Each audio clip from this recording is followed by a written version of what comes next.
Hello everyone, here is Tatiana Bazzichelli, the director of the Disruption Network Lab.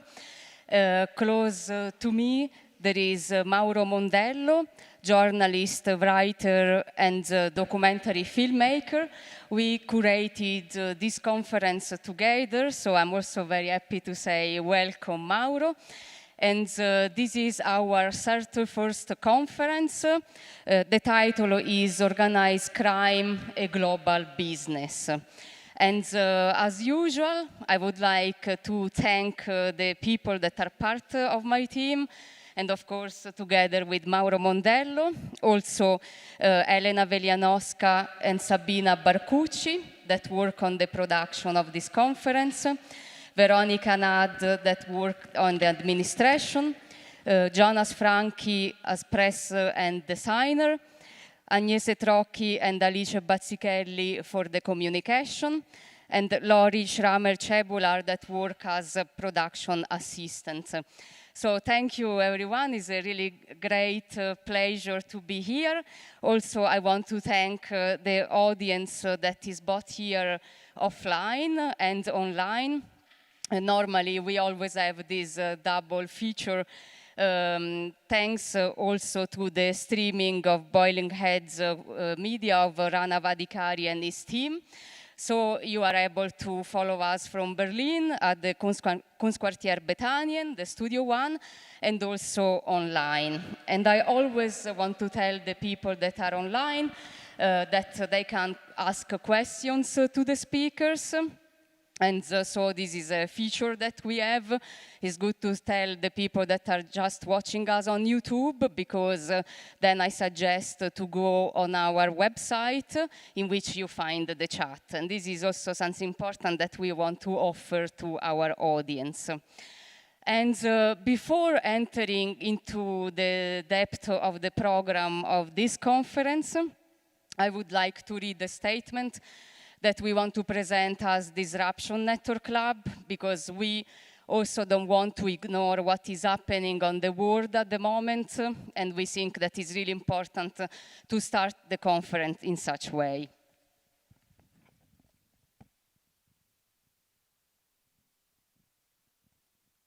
Since 2014, Disruption Network Lab has worked to expose system of power and injustice.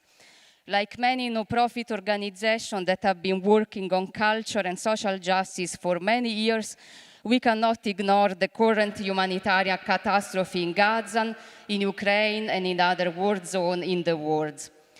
We demand a collective effort to bring an end to hostility, and we call for an immediate ceasefire, the unconditional release of all hostages, and the cessation of attack on healthcare and other vital infrastructure. The extreme suffering of innocent people who paid the highest price of any war demands that we respond immediately and concretely with humanity and compassion and contribute to uncover the wrongdoing of the powerful. I think it's very important for us to say that, because especially for the kind of work that we do, we cannot ignore the current war situation. And so we need all to think about this also while we speak about topics that are connected, but not also exactly these topics. So I hope that also during these days we will all keep in mind what is happening in the world.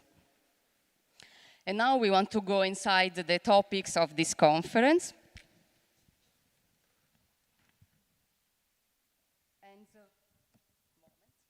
We are investigating global system of organized crime and corruption, and the connection between crime, politics, and business. And we have been working very long for this conference, actually, I would say 18 months before we reached this point. We also worked in the past, me and Mauro, this is our third conference that we curate together. And before also we did other conferences that you might want to check. But it's always, also want to say very personally, it's always really great pleasure to work with Mauro, because, you know, we try to deal with topics that are never easy, that are also sometimes even controversial, but we always try to do it in depth and with consciousness. And first of all, also I want to thank all the speakers that will do this today as a wonderful conference, and for the important work that you are doing on this subject. Especially you are the courageous people that are doing this job. So I also want to ask everyone to make a big applause for the important work you are doing to fight organized crime and corruption.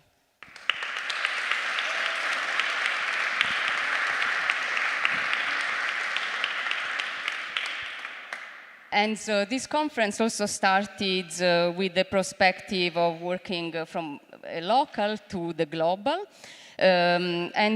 We also try to understand how to bring together aspects that have to do not only with organized crime, but also with corruption, and also a big part of our everyday life. This is the aspect of globality that we are facing right now.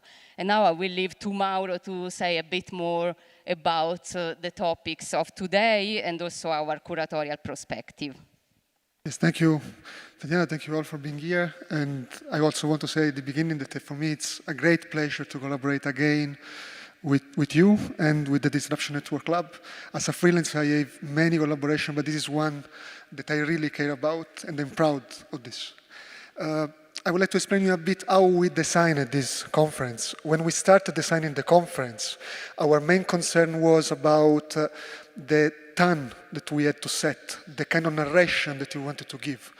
And we realized that many times, also if we are very used to listen to these two words, organized crime, we still consider organized crime as something that is somehow distant from us. And actually it is not. Of course, it is something we all know, but many times we have not the right perception of how close organized crime is to us. That is why today, tomorrow, and on Sunday, we will not be talking about godfathers like guys that are getting respects in the neighborhood. We will talk about, for example, huge companies that launder money in the biggest capital of Europe, from Amsterdam to Berlin, from London to Madrid. We will be talking about finance investors that have connection at the highest level, both public and private. And we will be talking about, for example, private companies that move a lot of money from country to country. And it is a very clearly, it would have not been possible to address all the different issues that are related to organized crime, but we did our best to have the most comprehensive approach possible. First of all, we had speakers coming from 4 continents, America, Asia, Africa, Europe, and then we tried again to have a very comprehensive approach. We will see, for example, what happens when someone tries to expose institutional corruption. Then we will see how drug smuggling works from production to consumption. And we will focus especially in everything that happens in the middle, because many times we focus a lot on producer and consumers, but we don't realize that organized crime is what is in the middle of it. And then we will focus on the relations between corruption and governments, and how many times it is even difficult to realize the difference between governments and organized crime, because sometimes there is not difference. And then finally we will focus on the challenges that journalists, activists, and NGOs face when they decide to take action in order to uncover organized crime, and what that means and what are the risks involved with such actions. Thank you, Mauro. And then I would like to go on also to give a thanks to our funders that allow us to do this program. First, the Berlin Senate, the Department for Culture, the Reuven and David Logan Foundation, the Open Society Foundations, and we are part of a new perspective for action and project by Reimagine Europe,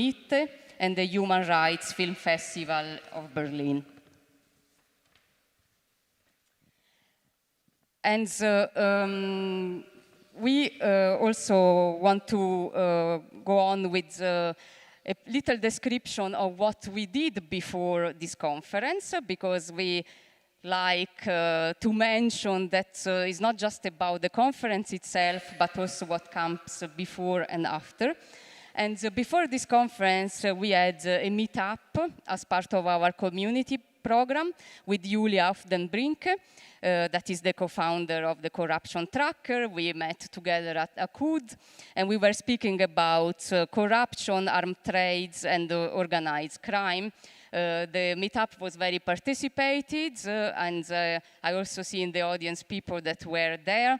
There will be a follow-up, as I say, on Sunday, in which there will be a workshop more in depth on the discussion about how corruption, arms trades, and organized crimes are related, especially also in terms of open source investigations.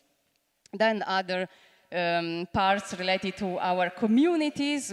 Recently, we created a Telegram channel that I really welcome everyone to join, in which we send various information not only about what we do as Disruption Lab, but also about sisters and brothers and all the possible network connected to Disruption Lab that we consider important to mention. And so we use it also to inform about the reality of Berlin, the free scene, and other important topics that we think we want to inform our audience. So you are welcome to join. And also recently we created a donation campaign, because, you know, especially in these times of politics and wars, is not easy also for us. And we decided also that it's important to open up the discussion and the possibility to our close network. So if you also feel you want to make a donation for the Disruption Lab, you are welcome, both for the people here and online. And we also have memberships. We offer the people the possibility with the €50 to come for free to all our events during the year. So that is a good deal, I would say. And now I will pass to Mauro to describe a bit more the program of the days and say what will happen in the next events. Yes, I will just give you a quick overview about these 3 days of conference. Of course, you will find all the program also on our website. So we will start in a few minutes with our keynote, Corruption Unveiled. It will be a conversation between Julian Hessenthaler and Frederik Obermaier about issues of power and abuse of power. Then we will take a short break, and at 7:30 we will come back here for our panel about transnational drug trafficking and corruption. The panel is called Narconomics. Then we will be back here tomorrow at 4. We will start with our panel, Politics, Money, and Rifles. Is a panel where we will try to understand how close are many times governments and organized crime. Again, then we will have a short break, and we will have artistic performance by 𝗨𝗃𝗀𝗃𝗃𝗃, and this will be to make us reflect about organized crime and corruption. And when we will have our keynote with 𝗂𝗏𝗏𝗃 and Stephanie Busari about undercover journalism in Africa and what are the challenges that this pose. On Sunday, we will have 2 workshops, and we will start with a workshop called Think Like a Criminal. This will be managed by 𝗨𝗏𝗃𝗏𝗃𝗃, and he will basically invite us to think like criminals. I must say that this workshop is already sold out, but still there is a waiting list in case you want to enroll. You never know. Think like criminal, but also fight them in a sense. Exactly. Otherwise, you know, looks we are finishing the conference. Just yeah, it's good to make a bit. And then at 𝗨𝗃𝗃𝗀𝗃𝗃, we will have the other workshop, 𝗨𝗃𝗃𝗃𝗃 on Sunday, 𝗨𝗃𝗃𝗃𝗃 corruption in international arms. Again, this will be about, this will provide the insights and the tools necessary to dive into open source investigation. This is also a workshop that is already sold out, but also in this case, there is a waiting list in case you are interested. And now we'll leave to Tatiana to present the first keynote of the day. Thank you, Mauro. Yes.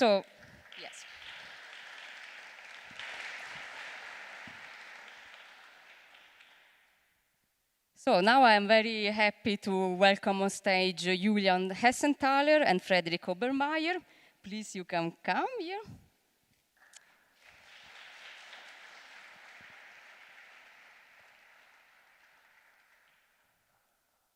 Also, Frederik just arrived with the train. I hope you are relaxed and all is fine. Welcome, both of you. I would like just to introduce both and then leave the stage to you to go on. And I want to mention for our online audience that we are on streaming, as you know, but the question and answer moments won't be on streaming. So, I mean, just that you know, you are still welcome to ask questions to the chat and then we can bring them to our speakers, but we won't record the moment of question and answer, at least on streaming won't be available. And, but then we go on streaming as usual for the rest of the conference. So here close to me, there is Julian Hessenthaler. He's a former security consultant. He became known for organizing the video that triggered the so-called 𝗣𝗁𝗃𝗃𝗃 affair.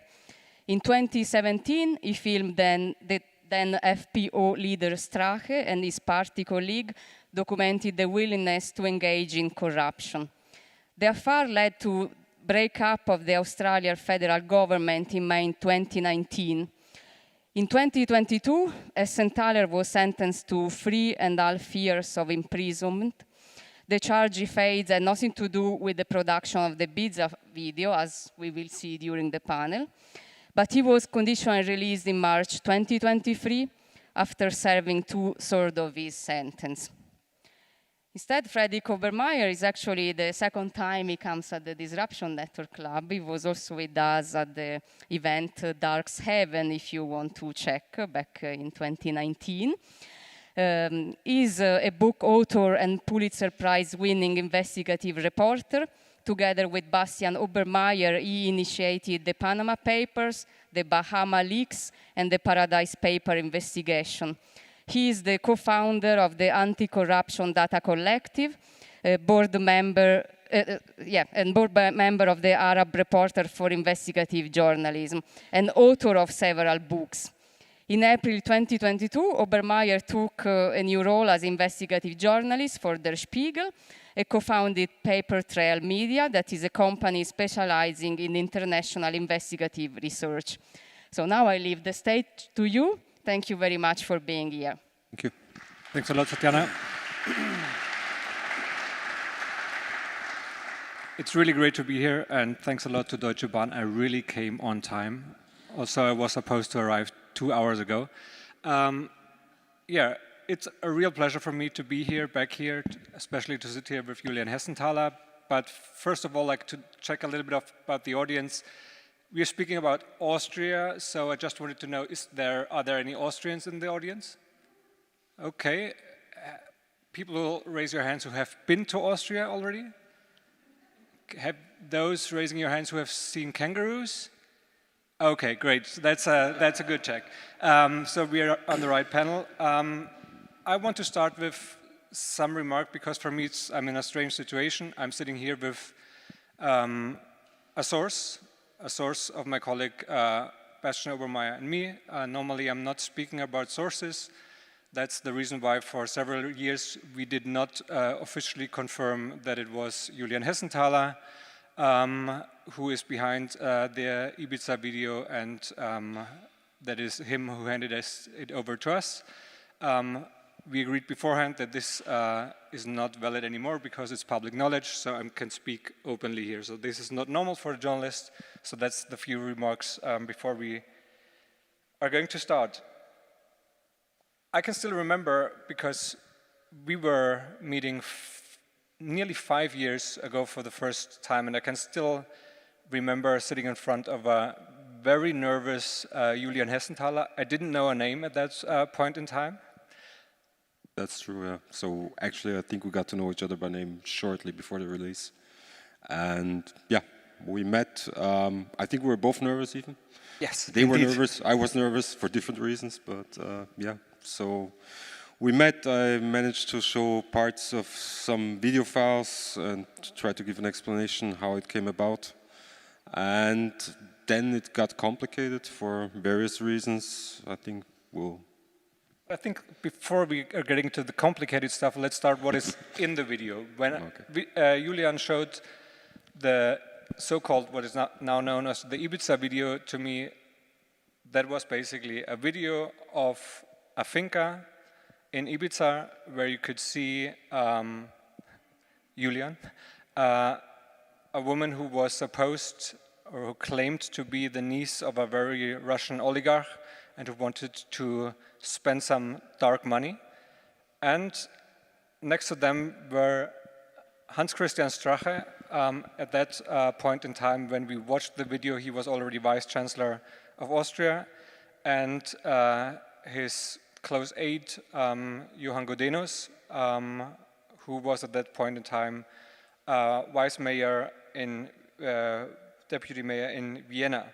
They talked with this lady and with Julian Hessenthaler about a lot of illegal stuff, about how to illegally donate money to the Austrian party 𝗨𝘃𝗶𝗶𝗀𝗏, how to change the media landscape in Austria, to create a media landscape like the one in Hungary. That was the goal that Mr. Strache addressed. And Strache, who called himself the Red Bull brother from Austria, also spoke about how to take state contracts away from certain companies and give it to the oligarch's niece and a company that she was supposed to found. And when I first watched that video, for me it was like, whoa, that's a bombshell, but there's a huge if, and that's if the material is authentic. It proved to be authentic, and that's how we started to publish it in May 2019. It was a Friday. I would be interested how you experienced that evening, because we have met a lot of times before, but not that evening. Not that evening, but I remember I was at your office at noon, I think, on Friday, before the release. I spent the evening near Munich, near your offices actually, at some lakeside apartment. And I was basically busy with handling the media fallout, basically, more or less. I had to sign all kinds of, press, to release the video files to the various press agencies. So I had to sign all that, each one separately, which took quite a lot of time, since different time zones, the story went international, so I was pretty much busy all the night. And the next morning, to I think all of our surprises, Mr. Strache stepped down, and a few days later the complete government collapsed. And from then on, then they started investigations, of course, against me and a colleague of mine. So just to explain, this video idea came about because a friend of mine who was a lawyer, who has a Persian background, so he was obviously probably not quite the biggest fan of the right-wing 𝗨𝘃𝗶𝗏𝗃 party due to their way of seeing politics or doing politics.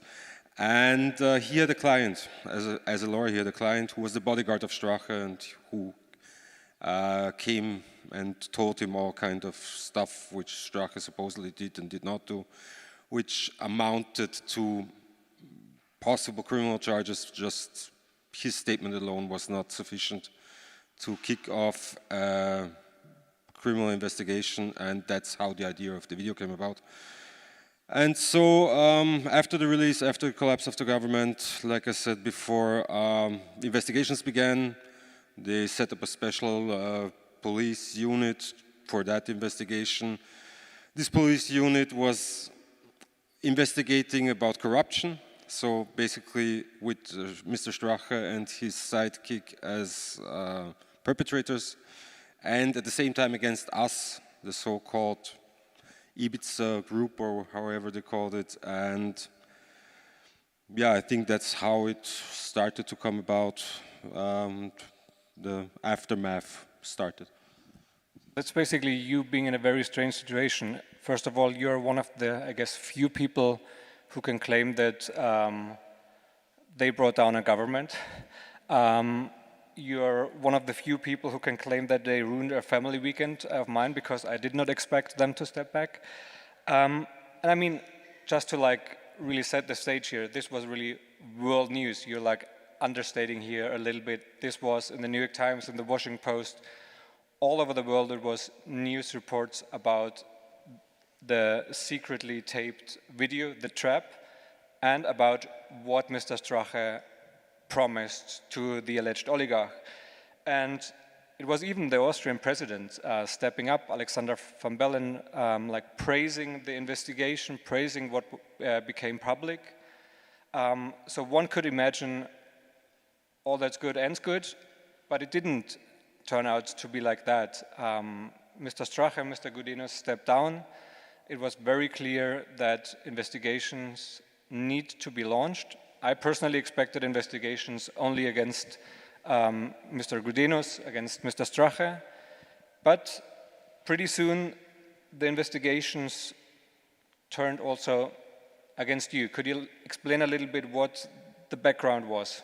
So the background of the investigation is that basically Austrian law forbids secret taping or secret surveillance. The point why we did what we did was because the taping happened in Spain.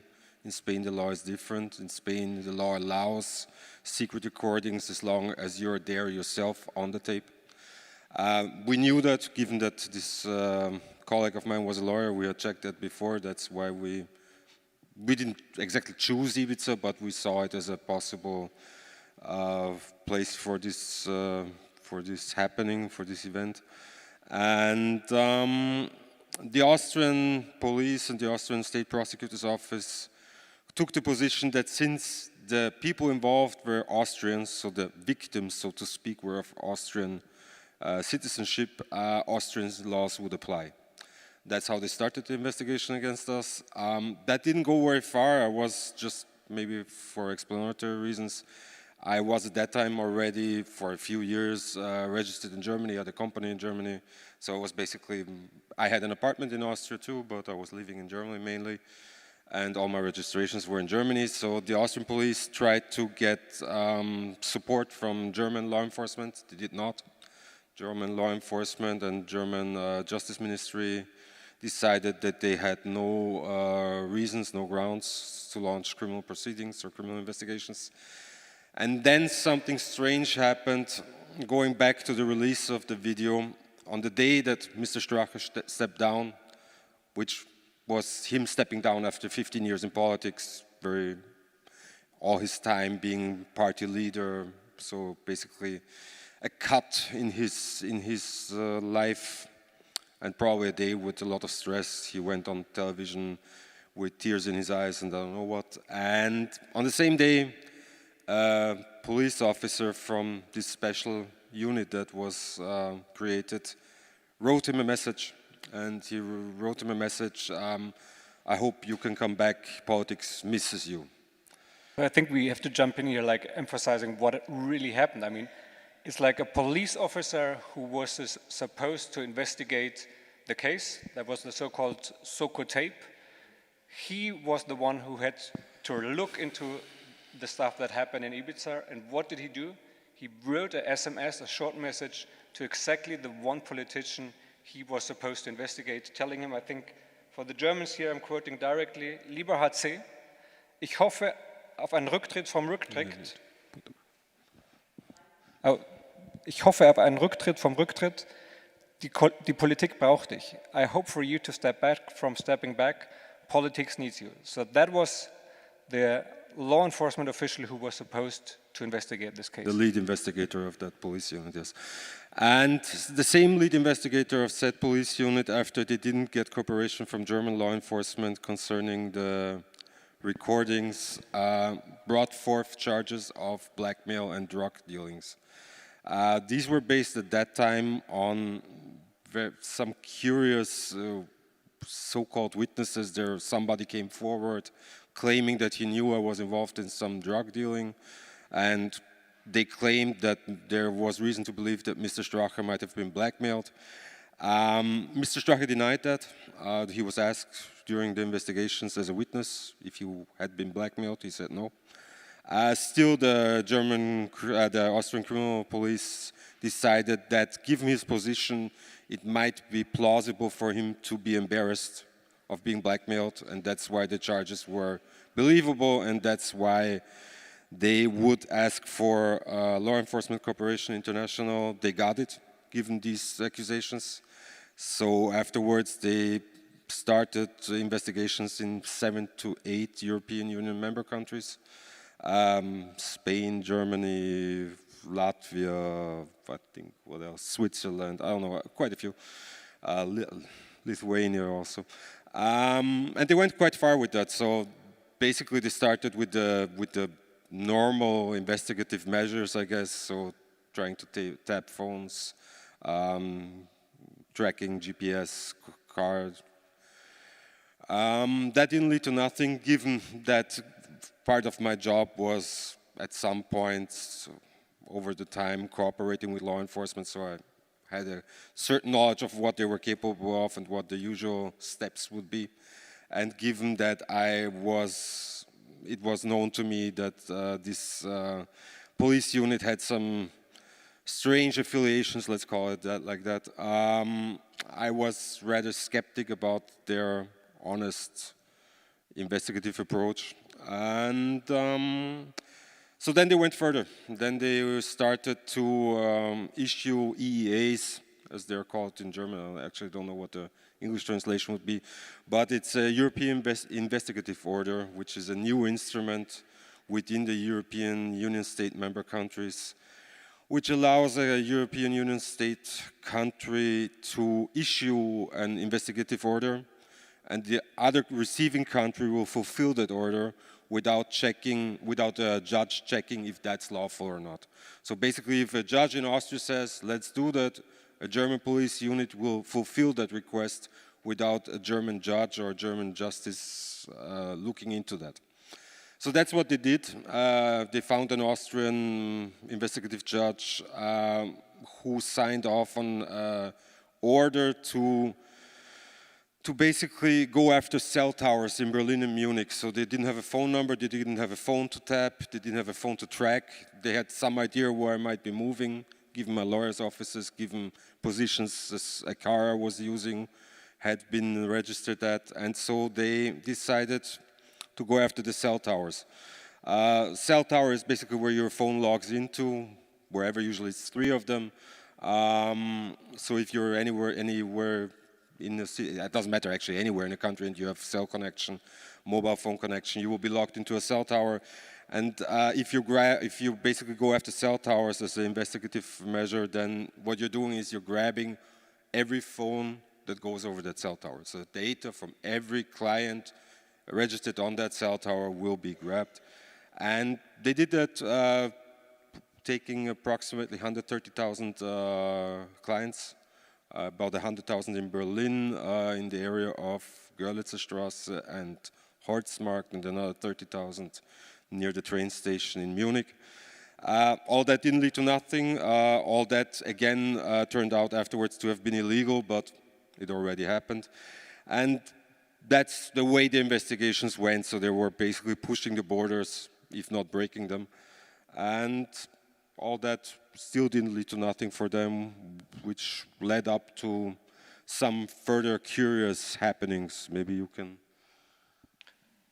First of all, so there may be some of you here in the room who have been also hit by these measures, and this is measures that one will expect, or I must admit I had expect also measures being used about severe criminals, maybe even against Mr. Strache and Mr. Gudenus, but not against those who were responsible for uncovering what happened in Ibiza.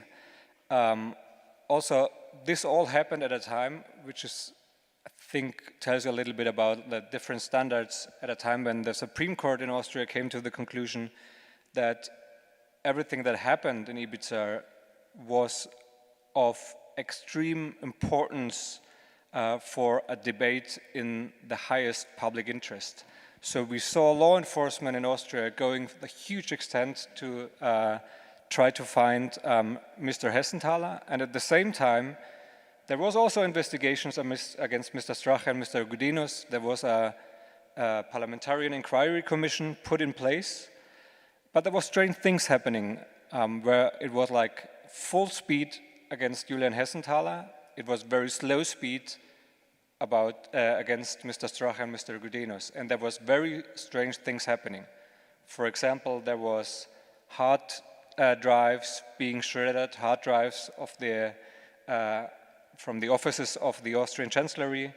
It was the Justice Ministry who did not want to hand over data to the Parliamentarian Inquiry Commission. It had to be forced by judges to hand those over. It was the Austrian Finance Minister not being willing to hand over information to the Parliamentarian Inquiry Commission. He was also forced or needed to be forced by judges to do so. And I think that's important, especially in those days. The Inquiry Commission was led by a man called Mr. 𝗨𝘃𝗃𝗏𝗂𝗃𝗏𝗂𝗏. He's the president of the Nationalrat in Austria.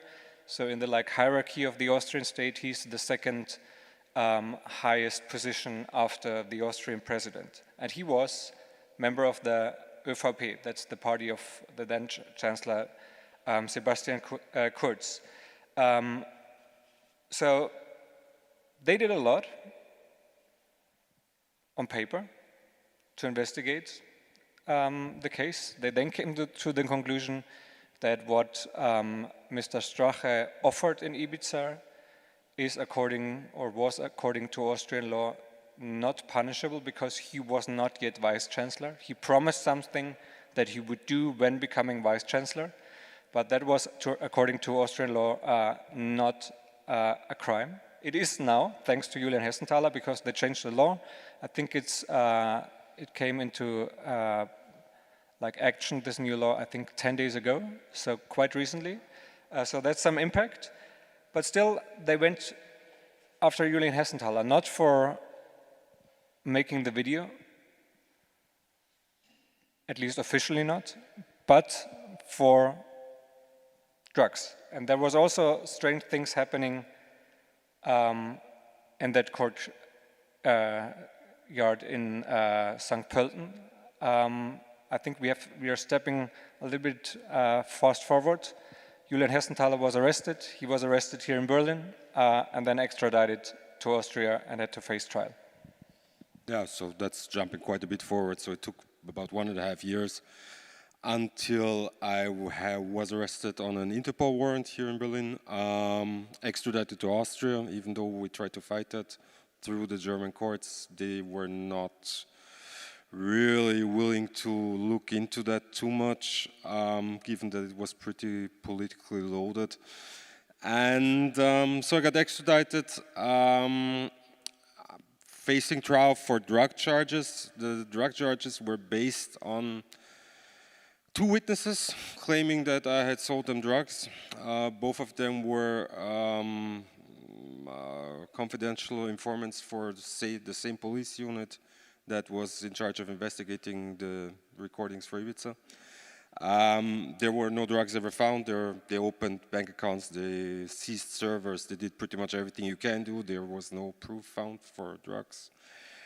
So they based the charges on these 2 witnesses. One of them admitted to receiving a pretty high 5-figure amount from somewhere from the gambling lobby, which is, just to understand, there's the few excerpts from the video that the Obermaiers, when the set and Spiegel released, included an excerpt where Mr. Strache says in Ibiza, there's a gambling company in Austria called 𝗨𝘃𝗶𝗶𝗀𝗏, and Mr. Strache says 𝗨𝘃𝗶𝗶𝗀𝗏 pays all, meaning all parties. So he's basically starting, okay, this one pays us, this one pays the other ones, and 𝗨𝘃𝗶𝗶𝗀𝗏 pays them all. And a lobbyist from this Novomatic group, who also claims to be a journalist at the same time, decided for whatever reason, which is still, at least officially, not quite clear, to pay these witnesses quite a hefty sum of money, also pay their lawyers, also give them jobs afterwards. And these witnesses then came forward to claim that I had sold them drugs sometime, they didn't know exactly, between 2017 and 2018, somewhere in Austria, they couldn't remember exactly where, some amount, they couldn't exactly remember the amount, they were contradicting each other pretty much, calling each other not really very, how to put this in lightly, not very nice people, claiming that they all lie and whatever. But in the end, it didn't matter. The judge came down with a ruling. The argument of the judge was that yes, the witnesses have lied in court. Yes, they have received money and it's unclear why. Yes, they're contradicting each other. Yes, they're calling each other liars and psychopaths and whatever. But that proves that they are telling the truth. Because if it was a setup, then both of them would have been telling the exactly same story. And since they're contradicting and lying, it's not believable that they could be not in cahoots. So I got sentenced to 3.5 years. I appealed against that, just basically because I wanted to go to the European courts for human rights. And to do that, you have to go through the various national appeals. So I did that. I didn't have very much confidence in the Austrian justice system by then, and this appeal with the European Court is still running, so I don't have any result from that. And in the meantime, I think a lot of other things happened, like Frederik already started telling you about this parliamentary committee and the aftermath, so maybe you can go into that a little more. I think that was the strange thing. While all those strange things happened to Julian Hessenthaler, while also like organizations like Amnesty International put out statements that they think the trial against Julian Hessenthaler was in reality not about the drug charges, but going after sources against whistleblowers. At the same time, there was one thing leading to another. We had the first inquiry commission, the Parliamentarian Inquiry Commission, and you really have to count now because there's so many in Austria. So the first one, that was the 𝗖𝗄𝗄𝗃 thing, that was led by Mr. 𝗨𝘃𝗃𝗁𝗃𝗃. That was the one where the ministers didn't want to hand over data. Just to jump in, I think what you missed before, Mr. 𝗨𝘃𝗃𝗃 was the head of the parliamentary committee. At the same time, he was under investigation. So he basically led the committee trying to put transparency into that matter, but at the same time, while being the head of the committee, he was being accused of being part of the problem. So, but he refused to step down, and the Austrian law does not allow the removal of the head of parliament, so that's how the investigation went. And he didn't see a problem at all, by the way, because why? Why would you? So that's Austria, I learned. It is, I think, on this, speaking about organized crime, it's really telling that we start with Austria here. So it's really great for that opportunity. But I think 𝗖𝗄𝗃𝗃 didn't stop, and I think that's what's important to know. We had the first Parliamentarian Inquiry Commission. We had a lot of politicians in Austria who did not want to cooperate with the commission. And later, one could understand a little bit why. Because later there was certain raids, there was a lot of communication that was to be handed over to law enforcement. And in the year 2001, there was already rumors. That's always, in Austria, everything starts about rumors. There was rumors that there is, in this material, that there's chats of Thomas Schmidt, that is a very close aide to the then Chancellor of Austria, to Sebastian Kurz. And there was already rumors among journalists. I mean, journalists are chatty, they are especially chatty in Austria. There was the rumors that there's something in those chats. And there was something in those chats. quite a lot in those chats. So the point was, said Mr. Schmidt tried to delete his chats. He just wasn't the smartest guy, and he forgot that he had a backup. And so this is the backup, which includes approximately 300,000 chats, which are still not all, I think, even released or even looked at. But part of those chats were already pretty telling. So it was basically back then, just to understand, 2017 in Austria, there was a right-wing coalition formed between Mr. Kurz and Mr. Strache, which is now openly being proclaimed as a pro-Russian government. And that's the story which we brought in 𝗖𝗄𝗏. We basically told them, okay, we have black money from Russia, and we want to hand it to you, and you will give us some political favors, and you will help us clean it, and you will help us invest it, and for that, we're going to support you by buying a major newspaper and pushing you in the elections. So that was the basic backstory to the deal in 𝗖𝗏𝗏. And so said chats include chats like, don't forget which government you serve, you are a whore of the rich, or I love my chancellor with kiss emojis and whatever. So it was a kind of political style which nobody was used to seeing, and probably nobody even imagined, including myself. And as it is chats, they can be interpreted in different ways, and Mr. Kurz, who is now being charged for making false statements to Parliament, his defense is based on that he's interpreting his chats in a very different way than most other people are.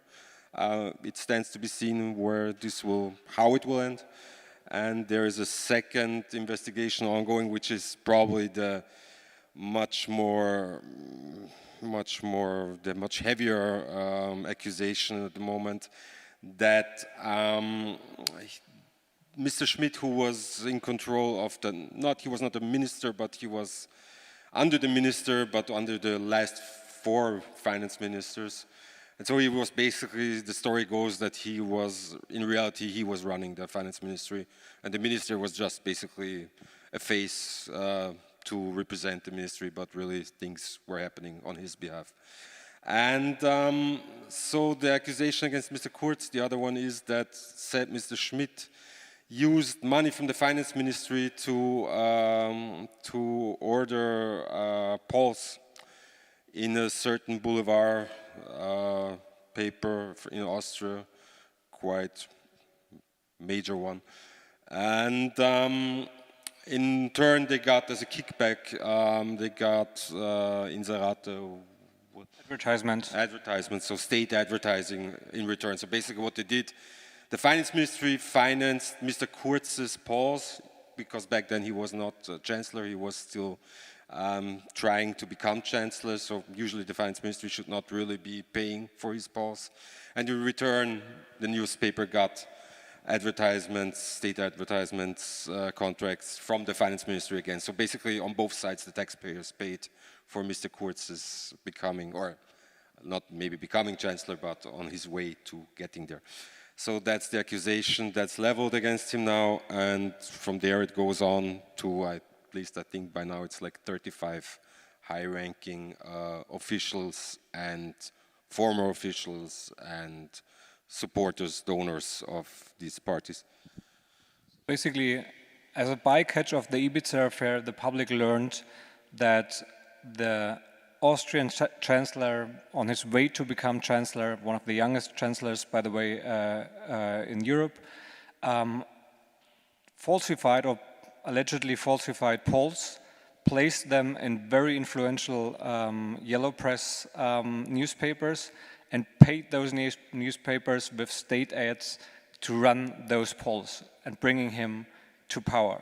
So this is something that was then part of the second inquiry commission. Now it was not only against the 𝗏𝗏𝗏𝗏, now it was against 𝗬𝗏𝗏𝗏, that's the party of Sebastian Kurz. So that's, keep on counting please, number 2. Sebastian Kurz also stepped back as a consequence. He officially claimed that it was because him becoming a father, but there is a certain timely coincidence with those chats becoming public. And now, I mean, just to speak about what Julian mentioned here with those chats in regards to Mr. Schmidt. Mr. Schmidt became the head of a very big Austrian state holding. That was basically the state holding that was invested in all major companies in Austria. Also, for example, they had stakes or have stakes in 𝗬𝗏𝗶𝗃, the big oil company. So he became the head of this very powerful state holding. You can imagine how much you earn. And he thanked Mr. Kurz for getting that posting. And Kurz answered, and I'm quoting here in German, "Kriegst eh alles, was du willst." So you're getting anyway what you want. And this is one of those messages that Mr. Kurz is currently claiming in court that it was simply misunderstood. So you can make up your own mind. He's not yet sentenced completely, so we will see what happens on that one.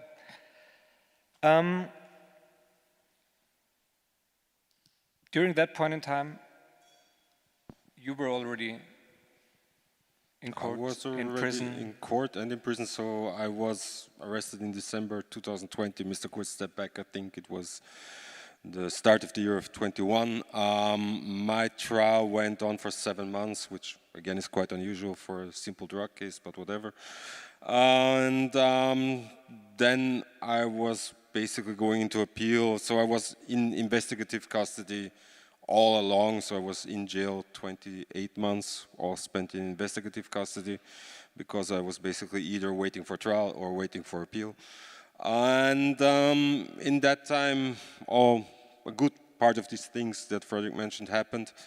It's still ongoing, so there's basically no months going by without some new, at least small scandal or a new part of some old scandal popping back up. There's also still, just to understand how Austrian authorities are still viewing this matter. So, like Frederik said before, there was in 𝗖𝗄𝗶𝗀𝗀 myself, Mr. Strache, his sidekick, and 𝗬𝗁𝗃𝗃𝗁𝗍 present, and the wife of the sidekick. This 𝗬𝗁𝗃𝗃𝗁𝗍 is also being accused of criminal misconduct. The charges leveled against her because the authorities couldn't find out who she was. So the point was they had a video, they didn't have a name, and they couldn't identify her. And that obviously drove them pretty crazy. I was not being cooperative. And it took a long time for them to find some picture material of her, because the newspapers releasing the video had pixeled the video. And so even today, there is an investigative order, I think, to Interpol out to find her. The reason for that being is that there was a charge leveled against the lawyer because Mr. Gudenos, the sidekick of Mr. Strache, claimed that he had been shown a copy of a passport of this niece to prove her identity, and that would be fraudulent documents. The point here is that the Supreme Court in Austria has ruled long before that a black and white copy or even a visible copy of a document is not a document, that does not constitute a document.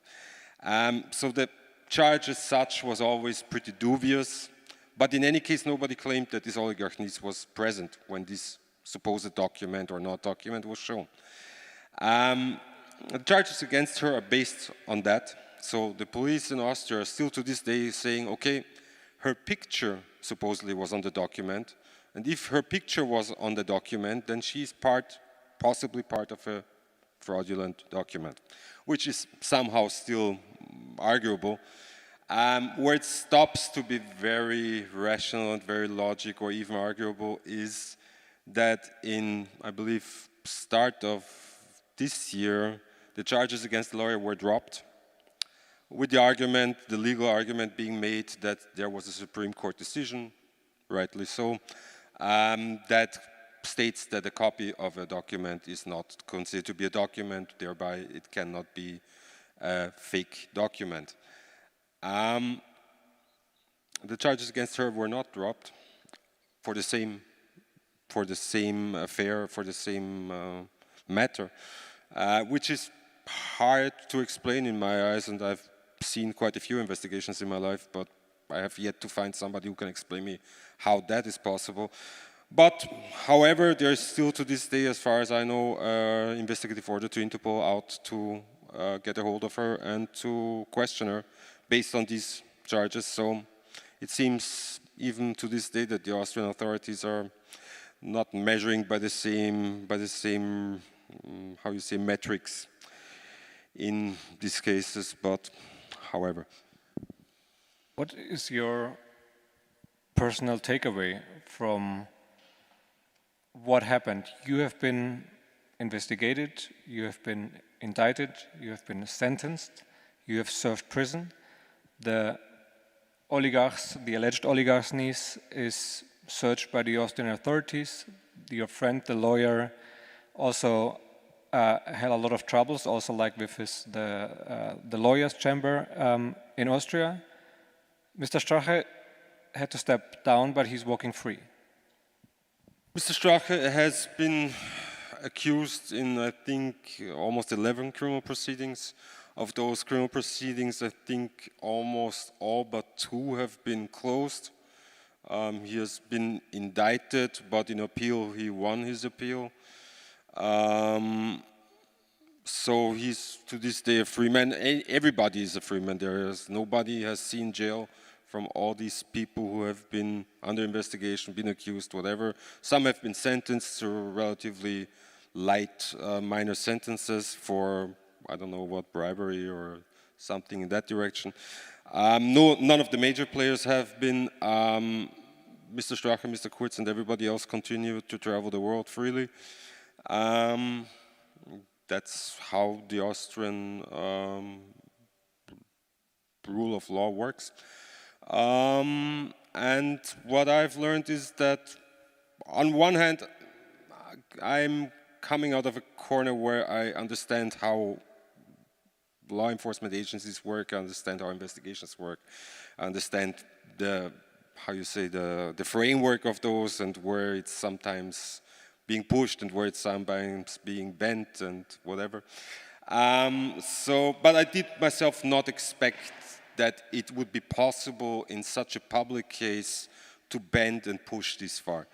This is something which I've learned, that there's a certain level, a certain extent you can go to, being the source or the one hand giving information or the messenger, or however you want to call it. But if you exceed that level, that threshold, then you can and probably realistically should, not rightfully, but realistically should expect to encounter heavy consequences. That's something that experts and advocacy groups are criticizing already for years, not only in Austria, by the way, but also in Germany, in many other countries like the US as well, that in such cases, especially when it comes to whistleblowers, in many cases, the whistleblowers are the ones that suffer the consequences of such revelations. Either they are losing their job, they are indicted, they suffer personal problems because of the publicity, because of the rumors, the bad-mouthing, and still there's brave people out there. I mean, if we think about what became public in the past years, the Snowden affair, the Panama Papers, Paradise Papers. Quite recently, here Stefan, sitting here, 𝗧𝗏𝗏𝗃𝗃 was part of our investigation called Cyprus Confidential. That was also based on whistleblowers' data, and which revealed that a very high-ranking German journalist was paid by a Russian oligarch while making fancy portraits and interviews with Mr. Putin and not seeing a problem, and no conflict of interest. But what I asked myself, and I did not dare, I must admit, to ask for a long time, would you do it again? I have been asked it quite a few times by now by various people. Honestly, given everything that has come up and has been put on the table, the answer would have to be yes. But but I would do it differently. So the point is I would not involve, because just to understand, this 𝗖𝗄𝗏𝗀𝗃 thing was, I was asked by my friend who was this lawyer if I had any, because he knew the kind of work I was doing, and he basically asked me, do you have any ideas? And I told him, yeah, I have some ideas, but since I didn't take it as I didn't seem like a client or a usual customer of mine, I handled the whole project basically using friends, acquaintances, whatever. And that's what I would do differently, knowing now what I know about how far the authorities were willing to go. I would probably not be willing to involve such people anymore. I would probably try to recruit some professional paid help for that, and that's probably what I would do differently. But yes, I think it was necessary and to some degree even worth it.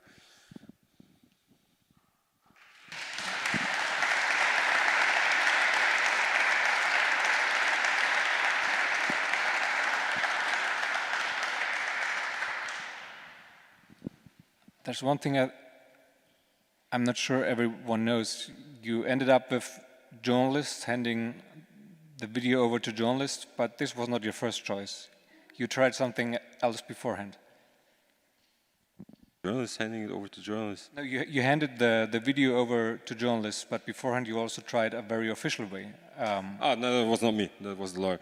So just to understand, because we were talking about whistleblowing and all these whistleblowing initiatives and rulings, and so the point was, when I got to this story, when the lawyer asked me if I had any ideas, if I could help, it was 2016. His client, his bodyguard, had been collecting evidence, so to say, quote unquote, since 2013. In 2015, the lawyer made an appointment with the Bureau of Federal Investigations, the Austrian version of the FBI, and told them about the matter. So he told them, okay, Mr. Strache is supposedly hiding away some a pretty big amount of cash in the parliament, which he supposedly got from Ukrainian oligarchs. He has supposed to have the bodyguard claimed that he was abusing all kinds of substances, that he was cheating his own party by falsifying documents, whatever. And he went to the federal police and told them about that. He had an appointment. He sat down with two police officers. These two police officers are nowadays the head of the Federal Investigative Service in Austria and the head of the unit which investigated me. Both of them, he told about the matter in 2015. Both decided that they did not have enough information to act upon that. However that works, I don't know. And both forgot to mention after the video was released, they somehow forgot to mention that they already had heard this story in 2015. It was the lawyer of Strache who actually brought some document into the court filings proving that these two officers leading the investigation were actually the same ones who had been informed about the matter in 2015. Why ever they forgot that that happened, I don't know, but this is Austria. So much for law enforcement and investigations in Austria. Before we jump to the Q&A, I told you have to count the inquiry commissions, and I did not do so in vain. We are at 2. And I told you not to forget Mr. 𝗧𝗿𝗂𝗶𝗹𝗆, the guy who led the first inquiry commission. And that's getting important, especially in those days, because in this week there was another secretly, this time not video but audio released, not by Julian Hessenthaler, that's already confirmed. It was, as far as one knows, an Austrian businessman who was in a very posh Vienna restaurant sitting down with a man called Christian Pilnacek. He worked for the Austrian Justice Ministry, was a very high-ranking official there. In Austria they call it Sektionschef. And in this meeting, which took place beginning of this year, he claimed in front of his friends and trustees that 𝗏𝘃𝗀𝗁𝗂𝗏𝗂𝗏, you remember the name, tried to force him several times to kill investigations, to stop investigations against his own party, the 𝗬𝗏𝗵. This became public this week, and you can imagine what the opposition demands. They demand an inquiry commission. That's number 3. But there's already 2 other lining up in Austria, so we would have 3 inquiry commissions beginning of next year. And you can imagine who is heading all of them. You're right, that's Mr. 𝗏𝗏𝗀𝗏𝗏. So, welcome to Austria. So thanks a lot, Julian. I think now the more interesting questions are popping up here.